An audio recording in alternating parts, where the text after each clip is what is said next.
വാർത്തകൾ വിശദമായി. സീറോ മലബാർ സഭയുടെ 5ാമത് മേജർ ആർക്കി എപ്പിസ്കോപ്പൽ അസംബ്ലിയിൽ ഫ്രാൻസിസ് മാർപ്പാപ്പയുടെ ആശംസകളുമായി ഇന്ത്യയുടെ വത്തിക്കാൻ സ്ഥാനപതി ആർച്ച് ബിഷപ്പ് ലിയോപോൾഡോ ജിറേലി. അസംബ്ലിയുടെ ഔദ്യോഗിക ഉദ്ഘാടന സന്ദേശത്തിലാണ് മാർപ്പാപ്പയുടെ പ്രാർത്ഥനാശംസകൾ ഇന്ത്യയിലെ അപ്പസ്തോലിക് ന്യൂൻഷോ അസംബ്ലി അംഗങ്ങളെ നേരിട്ട് അറിയിച്ചത്. അസംബ്ലിയുടെ മാർഗരേഖ സഭയെ ശക്തിപ്പെടുത്താനും നവീകരിക്കാനും സഹായകമായ ആശയങ്ങളായാണ് അവതരിപ്പിക്കുന്നത്. Based on this, 3 topics will be discussed in the assembly: renewal of faith formation, lay participation in evangelization, and empowering of the Syro Malabar community. These 3 topics are interrelated without leaving the faith in practical dimensions of one's own life. The proclamation of faith, which is nothing but evangelization, will not otherwise take place.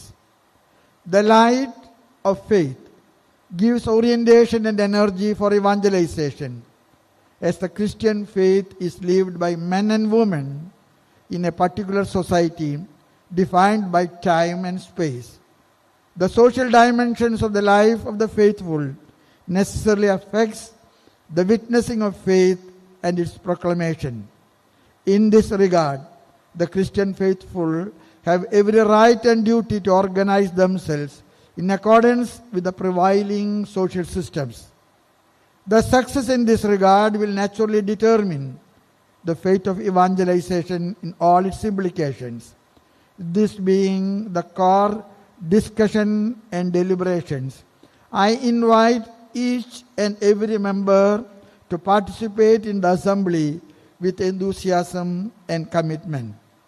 We have with us His Beatitude Cardinal George Alanjeri, the Major Archbishop Emeritus. It was he who conducted the previous Major Archiepiscopal Assembly in 2016. The preparations for this assembly were started when His Beatitude was the Major Archbishop. It is enriching that he is present amidst in this assembly. We are really blessed with the presence of Apostolic Nuncio, Archbishop Leopoldo Girelli.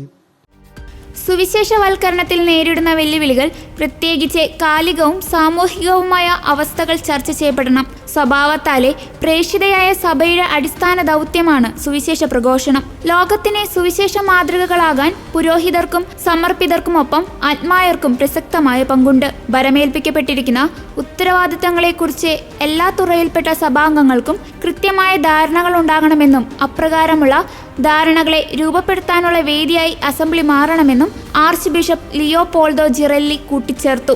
സഭയുടെ മുഴുവൻ പ്രവർത്തനങ്ങളുടെയും പ്രഭവസ്ഥാനവും പാരമ്യതയുമാണ് കർത്താവിന്റെ പെസഹ രഹസ്യത്തിന്റെ ഓർമ്മയായ വിശുദ്ധ കുർബാന. ഇത് ഐക്യത്തിന്റെ കൂദാശയാണ്. സാർവത്രിക സഭയുടെ പൈതൃകമായി ആരാധനാക്രമ പാരമ്പര്യങ്ങൾ സഭയിൽ വളരുന്നത് ആദരവോടെ കാണുന്നു. കൂടുതൽ ഐക്യത്തിന് വഴിതെളിക്കാൻ അസംബ്ലിയിലെ ചർച്ചകൾ കാരണമാകട്ടെ എന്നും ആർച്ച് ബിഷപ്പ് ജിറെല്ലി പ്രത്യാശ പ്രകടിപ്പിച്ചു. അപ്പസ്തോലിക് ന്യൂൻഷോയുടെ സാന്നിധ്യത്തിലൂടെ മാർപ്പാപ്പ തന്നെയാണ് അസംബ്ലിയിൽ സന്നിഹിതനായിരിക്കുന്നതെന്ന് ഉദ്ഘാടന സമ്മേളനത്തിൽ അധ്യക്ഷത വഹിച്ച major archbishop Mar Raphael Thattil പറഞ്ഞു. ദൈവജനത്തിന്റെ സാമൂഹിക ജീവിതവും കാലാനുസൃതമായ സുവിശേഷ പ്രഘോഷണ മാർഗങ്ങളും അസംബ്ലി ചർച്ച ചെയ്യണമെന്നും മേജർ ആർച്ച് ബിഷപ്പ് നിർദ്ദേശിച്ചു.